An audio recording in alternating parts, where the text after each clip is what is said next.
제 손이 얼어붙는 줄 알았어요. 차를 내는 바람은 뺨을 스쳤고 저는 맹렬한 추위 속에서 얼음 구멍 위에 쪼그려 앉아 낚싯대를 들었습니다. 처음엔 그저 단순한 겨울 체험이라고 생각했어요. 하지만 그것은 제 착각이었습니다. 손끝이 얼어붙는 듯한 감각이 퍼지며 낚싯줄을 잡고 있는 손가락은 굳어졌고 이걸 대체 어떻게 즐기라는 거지? 하는 생각이 들었어요. 그때였습니다. 왔다.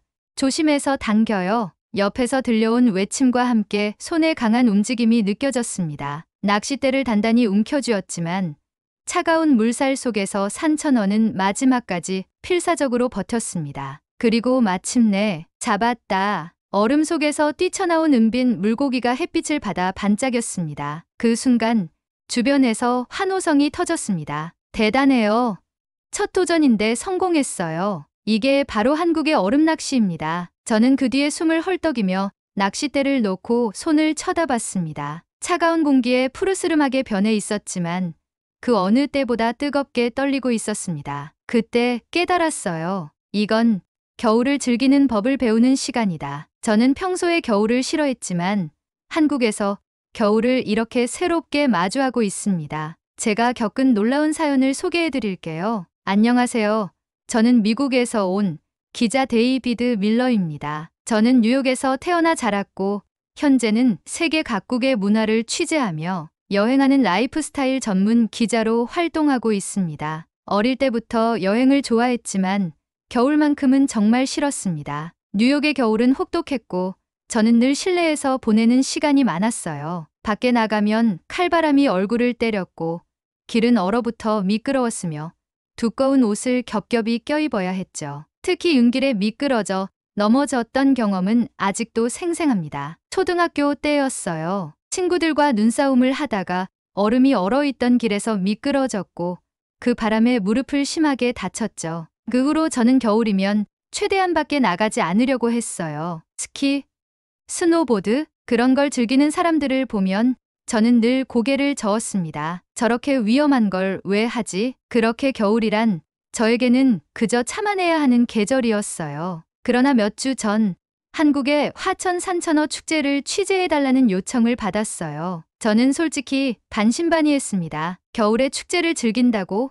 그것도 얼음 낚시를 하면서? 솔직히 이해가 되지 않았습니다. 하지만 한국의 겨울 축제가 전 세계적으로 유명하다는 이야기를 들었고 취재 사전 준비를 위해 인터넷과 각종 자료들을 찾아보기 시작했어요. 자료를 찾아볼수록 저런 생소한 나라에서 진행하고 있는 축제가 전 세계적으로 왜 인정을 받고 있는지 조금씩 알게 되었습니다. 특히 화천 산천어 축제는 2011년 CNN이 선정한 세계적인 겨울 축제 중 하나라고 하더군요. 2025년 올해 산천어 축제에는 약 186만 명이나 되는 사람들이 방문했고 이 기록은 2003년 최초로 축제를 개최한 이래로 사상 최고 기록으로 갱신되었다고 기사로 접하여 한 번 더 놀라게 되었습니다. 그 중에서 외국인은 10만 명이 넘게 방문하여 세계적으로 큰 축제 규모가 맞구나라는 생각을 다시 한 번 더 하게 되었죠. 이렇게 사전조사를 마친 뒤에 저는 한국행 비행기에 올랐습니다. 그리고 한국에 도착한 순간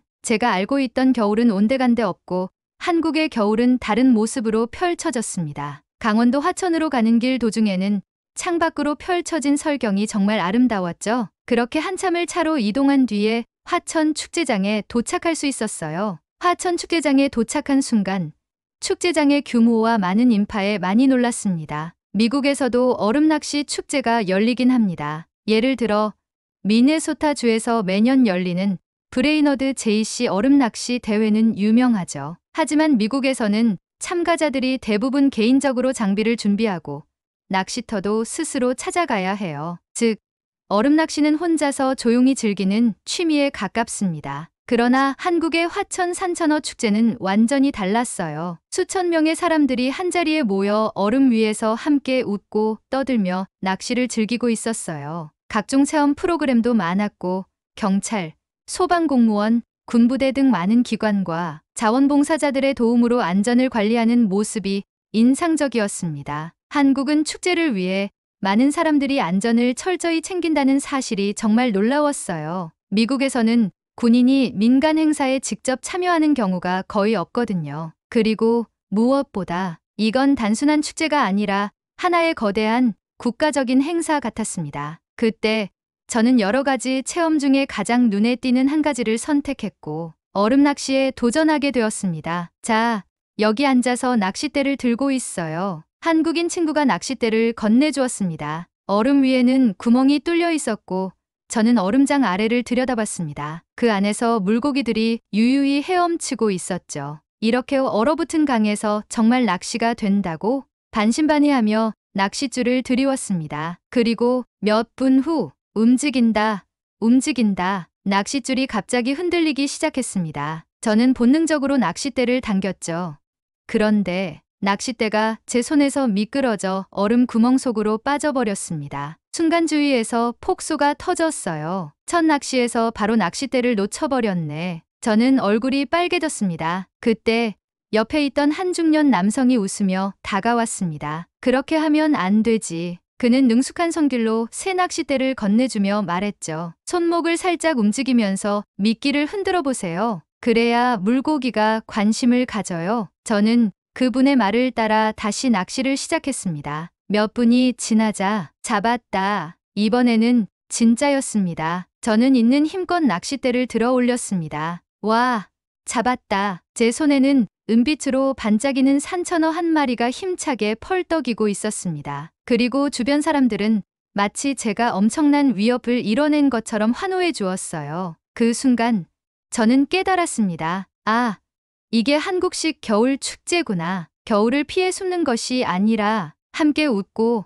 함께 즐기고 서로를 응원하는 것. 그게 한국의 겨울이었습니다. 이제 다음 도전이 남아 있었습니다. 바로 산천어 맨손 잡기 체험이었어요. 제 앞에는 많은 사람들이 모여 있고 한가운데에는 큰 웅덩이와 많은 산천어가 있었습니다. 산천어가 모여있는 웅덩이에 들어갈 생각에 저는 깊은 한숨을 쉬었습니다. 좋아, 여기까지 왔으니 한번 해보자. 그렇게 마음속으로 다짐을 하고 산천어가 있는 물속으로 들어갔습니다. 그리고 눈앞에 펼쳐진 물속을 내려다보았죠. 물속에는 수십 마리의 산천어가 미끄러운 몸을 번쩍이며 빠르게 움직이고 있었습니다. 어떤 놈은 점프라도 하듯 물 위로 튀어오르기도 했어요. 저는 침을 꿀꺽 삼켰습니다. 이걸 맨손으로 잡으라고? 제가 아직도 망설이고 있는데 옆에서 한국인 친구가 웃으며 내 등을 툭 쳤습니다. 생각할 필요 없어. 그는 차갑다며 비명을 질렀지만 이내 웃으며 팔을 휘저었어요. 그러더니 빠르게 산천어를 향해 손을 뻗었습니다. 이렇게 하면 쉽게 잡을 수 있어. 그는 능숙하게 물속을 휘저으며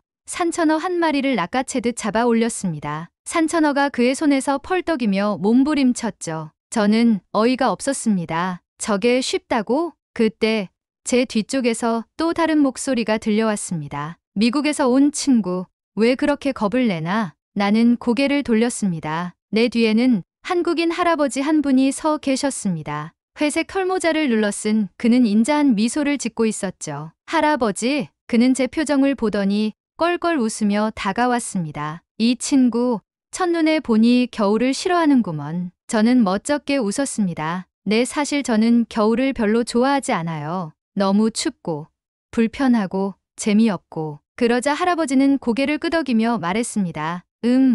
미국에선 겨울을 어떻게 보내나? 나는 잠시 생각했습니다. 보통 실내에서 보내요. 크리스마스에는 가족들과 모이고, 겨울에는 스키나 스노보드를 즐기는 사람도 있긴 한데, 저는 별로 안 좋아해요. 그냥 따뜻한 집에 있는 게 최고죠. 할아버지는 내 말을 듣고 빙긋 웃었습니다. 그렇지. 겨울은 추워서 움츠러들기도 쉽고 따뜻하게 집에서 쉬는 것도 좋지. 하지만 여기 축제장에서만큼은 겨울을 꼭 즐겨봤으면 좋겠다네. 할아버지는 내 어깨를 툭툭 두드리며 말했습니다. 그래, 이제 진짜 한국의 겨울을 경험해볼 차례야. 그는 맨손을 걷어붙이고 내게 손짓했습니다. 자, 나를 따라 해보게. 물고기는 그냥 잡는 게 아니야. 기술이 필요하지. 그는 여유로운 표정으로 물살을 가르며 손을 뻗었죠. 자, 이렇게 하는 거야. 그는 손을 살짝 움직이며 천천히 물을 휘저었습니다. 그러자 신기하게도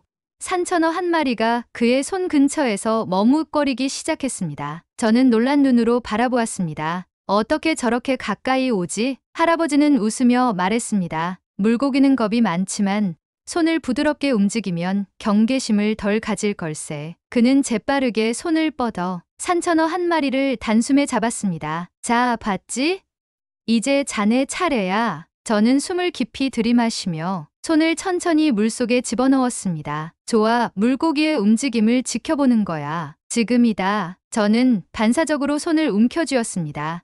그러나 산천어는 빠르게 도망가 버렸습니다. 저는 허탈하게 손을 빼며 소리쳤습니다. 그러자 주변에서 폭소가 터졌죠. 첫 도전은 다 그래요. 한 번 더 해봐요. 포기하면 안 돼요. 저는 이를 악물고 다시 손을 집어넣었습니다. 물속에서 손을 조심스럽게 움직이며 산천어가 도망가지 않기를 기다렸죠. 저는 가만히 있는 산천어 한 마리를 단숨에 손을 움켜쥐었고 손바닥 안에서 펄떡거리는 감촉이 전해졌습니다. 잡았다. 저는 믿을 수 없다는 표정으로 손을 들어 올렸습니다. 그 순간 주변에서 엄청난 환호성이 터졌습니다. 첫 도전에 성공했어요. 이제 한국 겨울 축제의 매력을 제대로 느꼈네요. 저는 숨을 헐떡이며 산천어를 들고 있었습니다. 이렇게 잊지 못할 경험을 하고 나서 저는 천천히 시선을 들어 다른 축제 현장도 둘러보게 되었습니다. 축제장 주변에서 사람들은 서로를 응원하고 함께 즐기며 이 겨울을 기쁨으로 채우고 있었어요. 저는 그렇게 겨울을 피해 숨는 것이 아니라 함께 웃고 함께 즐기며 서로를 응원하는 법을 배워가고 있었습니다. 그리고 이제 더 큰 도전이 남아 있었죠. 자, 이제 잡은 산천어를 바로 먹어봐야죠. 저는 깜짝 놀라며 산천어를 내려다보았습니다. 이걸 바로 먹는다고? 금방 잡아 올린 물고기는 여전히 꿈틀거리고 있었죠. 살짝 입을 벌려 숨을 쉬는 모습이 조금은 짠하기도 했습니다. 그런데 그때 제 옆에 있던 한국인 친구가 씩 웃으며 말했습니다. 회로 먹을 거야? 아니면 구이로 먹을 거야? 저는 순간 말문이 막혔습니다. 회? 구이? 저는 원래 회를 잘 먹는 편이 아니었습니다. 솔직히 날 것을 먹는다는 게 익숙하지 않았죠. 미국에서도 대부분의 생선은 익혀 먹는 게 일반적이었습니다. 저는 고민하다가 물었습니다. 보통 한국 사람들은 어떻게 먹어? 그러자 제 질문이 끝나기가 무섭게 옆에서 구경하던 한 아저씨가 호탕하게 웃으며 말했습니다. 당연히 회로 먹어야지. 그는 제 옆으로 와서 말을 덧붙였죠. 이건 강원도 산천어야. 신선할 때 바로 먹는 게 최고지. 저는 속으로 아, 이제 피할 수 없구나 하며 조용히 체념했습니다. 어차피 여기까지 왔으니 끝까지 경험해보자는 생각이 들었죠. 저는 결국 결심했습니다. 그래, 한국식으로 먹어보자. 산천어를 들고 축제장 한쪽에 있는 음식 부스로 향했습니다. 이미 잡은 산천어를 회로 떠주는 곳이 마련되어 있었어요. 저는 제 산천어를 조심스럽게 건넸습니다. 이걸 회로 만들어 주세요. 부스 안에 있던 주방장이 능숙한 손놀림으로 산천어를 손질하기 시작했습니다. 비늘을 벗기고 내장을 제거하고 날렵한 칼질로 살점을 떠내는 모습이 마치 예술을 보는 것 같았어요. 자, 다 됐습니다. 불과 몇 분 만에 제 앞에는 윤기가 흐르는 산천어 회가 담긴 접시가 놓였습니다. 그 옆에는 초고추장과 쌈채소도 함께 준비되어 있었죠. 저는 조심스럽게 회 한 점을 집어 올렸습니다. 그 순간 옆에 있던 한국인 친구가 웃으며 말했습니다. 이걸 그냥 먹으면 안 돼. 이렇게 먹어야지. 그는 능숙하게 회를 깨씹해 올리고 마늘 한 조각과 청양고추, 그리고 초고추장을 살짝 얹어 돌돌 말았습니다. 그리고 한 입에 쏙 넣더니 행복한 표정으로 고개를 끄덕였어요. 이 맛이 바로 한국의 맛이지. 저는 속으로 과연 내가 이걸 잘 먹을 수 있을까? 하고 고민했어요. 하지만 이제 피할 곳은 없었습니다. 저는 용기를 내어 산천어 회 한 점을 초고추장에 찍어 입에 넣었습니다. 입안에서 퍼지는 쫄깃한 식감, 기름지지 않고 담백한 맛, 톡 쏘는 초고추장의 새콤달콤한 조화. 이거 생각보다 맛있는데? 저는 조금 놀랐습니다. 분명 처음에는 날생선을 먹는 것이 어색할 줄 알았는데 산천어 회는 전혀 비린 맛이 없었어요. 오히려 깔끔하고 신선한 맛이 느껴졌습니다. 옆에서 저를 지켜보던 한국인 친구가 환하게 웃으며 물었습니다. 어때?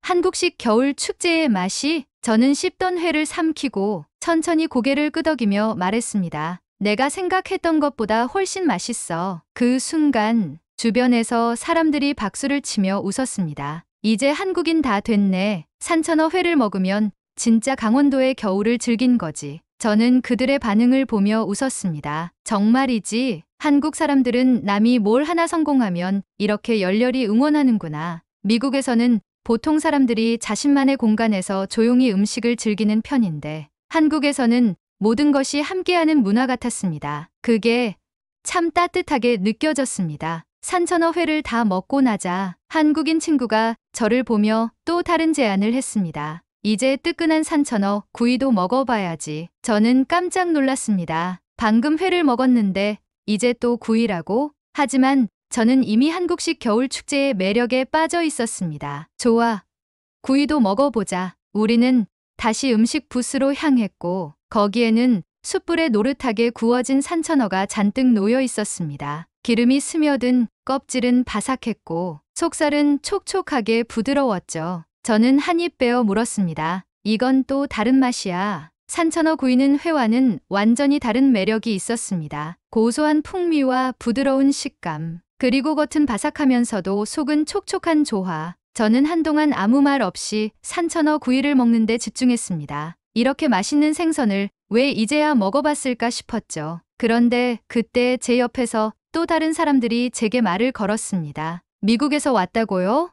축제는 어때요? 저는 입가를 닦으며 미소를 지었습니다. 정말 최고예요. 특히 한국 사람들의 분위기가 너무 좋아요. 그러자 그들은 활짝 웃으며 말했습니다. 그렇죠? 한국에서는 낯선 사람이라도 함께 즐기면 다 친구예요. 저는 그 말을 듣고 조금 전 산천어 맨손 잡기 체험을 했을 때를 떠올렸습니다. 제가 얼음물 속에서 힘들어할 때 주변 사람들이 아낌없이 응원해 주었죠. 그때도 느꼈지만 지금 이 순간에도 한국의 정이란 것이 무엇인지 알 것 같았습니다. 한국에서는 축제를 함께 만들어가는 느낌이랄까요? 낯선 외국인인 저조차도 그들의 따뜻한 환영 속에서 한국의 겨울을 제대로 경험하고 있었습니다. 그렇게 우리는 배를 채우고 따뜻한 차 한 잔을 마시며 축제장의 분위기를 만끽하고 있었습니다. 그런데 그때였습니다. 이제 마지막 코스를 가야지. 저는 눈을 깜빡이며 물었습니다. 마지막 코스? 그러자 한국인 친구는 장난스러운 미소를 지으며 말했습니다. 한국 겨울 축제의 마지막 하이라이트. 눈썰매장으로 가자. 눈썰매? 어릴 적 눈길에서 미끄러져 넘어져 다쳤던 기억이 떠올랐습니다. 그 이후로 저는 눈 위에서 미끄러지는 것을 극도로 꺼려했죠. 하지만 저는 다시 한번 결심했습니다. 그래, 한국의 겨울을 제대로 경험하려면 끝까지 가보자. 저는 깊이 숨을 들이마시며 마지막 도전을 준비했습니다. 눈앞에 펼쳐진 눈썰매장은 예상보다 훨씬 거대했습니다. 눈으로 뒤덮인 경사로에는 사람들이 신나게 썰매를 타며 내려가고 있었죠. 아이들은 환호성을 질렀고 어른들마저 동심으로 돌아간 듯 웃으며 썰매를 즐기고 있었습니다. 저는 한동안 그 광경을 멍하니 바라봤습니다. 그리고 문득 떠올랐죠. 나는 겨울을 이렇게 즐겨본 적이 있었던가? 자, 썰매 타러 가자. 한국인 친구가 제 팔을 붙잡고 활짝 웃으며 말했어요. 저는 잠시 머뭇거렸습니다. 정말 내가 이걸 할 수 있을까? 하지만 이번 여행을 통해 깨달은 것이 있었습니다. 한국의 겨울은 피하는 계절이 아니라 즐기는 계절이라는 것. 저는 더 이상 겨울을 두려워하고 싶지 않았어요. 좋아, 해보자. 저는 단단히 마음을 먹고 썰매를 집어 들었습니다. 썰매를 들고 언덕 꼭대기까지 걸어 올라갔습니다. 뒤를 돌아보니 경사가 꽤 가팔랐어요. 이거 생각보다 무서운데? 저는 다시 망설였습니다. 그때 제 옆에 있던 한국인 할아버지가 싱긋 웃으며 말을 걸어왔습니다. 처음 타는 거예요? 저는 멋쩍게 웃으며 고개를 끄덕였습니다. 네. 사실 어릴 때 미끄러져서 크게 다친 적이 있어서 좀 무섭네요. 그러자 할아버지는 고개를 끄덕이며 이해한다는 듯 말했다. 그럼 더 타봐야지. 그래야 두려움이 사라져요. 두려움을 없애려면 더 타봐야 한다. 그건 제가 한 번도 생각해보지 못한 방식이었어요. 하지만 한국에서 지내면서 깨달았죠. 이곳 사람들은 어떤 상황에서도 적극적으로 도전하고 극복하는 것을 즐긴다는 걸. 저는 깊이 숨을 들이마셨습니다. 그리고 결심했죠. 그래, 오늘 이 두려움을 극복해보자. 저는 썰매에 몸을 실었습니다. 그리고 저는 눈밭을 가로질러 내려가기 시작했습니다. 속도가 점점 빨라졌습니다. 찬바람이 얼굴을 스치고 눈송이가 사방으로 흩날렸어요. 처음엔 겁이 났습니다. 하지만 곧 저는 소리치고 있었습니다. 두려움은 사라지고 그 자리를 순수한 즐거움이 채웠습니다. 저는 바람을 가르며 달렸습니다. 눈 위를 미끄러지는 그 순간, 저는 마치 어린아이로 돌아간 듯한 기분이 들었어요. 그렇게 한참을 질주한 끝에 저는 눈밭에 멈춰 섰습니다. 심장이 쿵쾅거렸습니다. 숨이 가빴어요. 하지만 저는 웃고 있었습니다. 와, 이게 겨울이었구나. 그제야 깨달았습니다. 저는 지금껏 겨울을 피하려고만 했지 제대로 즐겨본 적이 없었다는 걸. 그리고 한국에서 저는 비로소 겨울을 사랑하게 되었습니다. 한국에서의 마지막 밤, 축제가 끝나갈 무렵 우리는 작은 난로가 놓인 텐트 안으로 들어갔습니다. 따뜻한 차 한 잔을 손에 쥐고 저는 한국 친구들과 함께 축제의 여운을 나누었습니다. 어때? 한국의 겨울 제대로 경험한 것 같아? 저는 깊이 숨을 들이마시며 따뜻한 차를 한 모금 마셨습니다. 그리고 천천히 고개를 끄덕였습니다. 응, 완전히 새로운 겨울을 만난 기분이야. 그들은 환하게 웃었습니다. 저는 창밖을 바라봤습니다. 축제장의 불빛이 반짝이고 사람들은 여전히 신나게 즐기고 있었어요. 추운 날씨에도 불구하고 모두가 따뜻한 웃음을 짓고 있었습니다. 한국에서의 마지막 아침, 저는 숙소 창문을 열었습니다. 밖에는 하얀 눈이 소복이 쌓여 있었어요. 공기는 차가웠지만 이상하게도 따뜻한 기분이 들었습니다. 저는 깊이 숨을 들이마셨습니다. 그리고 속으로 생각했습니다. 이제 나에게 겨울은 더 이상 두려운 계절이 아니다. 저는 짐을 챙기고 공항으로 향했습니다. 하지만 비행기에 오르기 전 저는 마지막으로 친구들에게 이렇게 말했습니다. 다음 겨울에도 꼭 다시 올게요. 그들은 웃으며 대답했습니다. 그때는 더 재미있는 것들도 해봐야지. 저는 활짝 웃으며 고개를 끄덕였습니다. 그래요. 다음에는 한국의 겨울을 더 깊이 즐겨볼게요. 미국으로 돌아온 후 저는 한국에서 보낸 겨울을 떠올릴 때마다 미소를 짓곤 합니다. 어릴 적 저는 겨울을 두려워했고 추운 날씨를 피하는 것이 당연하다고 생각했습니다. 하지만 한국에서의 경험이 저를 바꿔놓았습니다. 저는 이제 겨울을 피하지 않습니다. 저는 이제 겨울을 온전히 즐깁니다. 그리고 언젠가 다시 한국을 찾을 날을 기대하며 저는 또 다른 겨울을 기다립니다. 한국에서 배운 겨울의 즐거움이 이제 제 삶의 일부가 되었습니다. 데이비드 밀러, 한국의 겨울을 사랑하게 된 기자. 이번 사연은 여기까지입니다. 이번 사연이 마음에 드셨다면 구독과 좋아요, 그리고 알림 설정 부탁드려요. 앞으로도 더욱 감동적인 사연을 전해드리도록 노력하는 감동향기가 되겠습니다. 끝까지 영상을 시청해주셔서 감사합니다.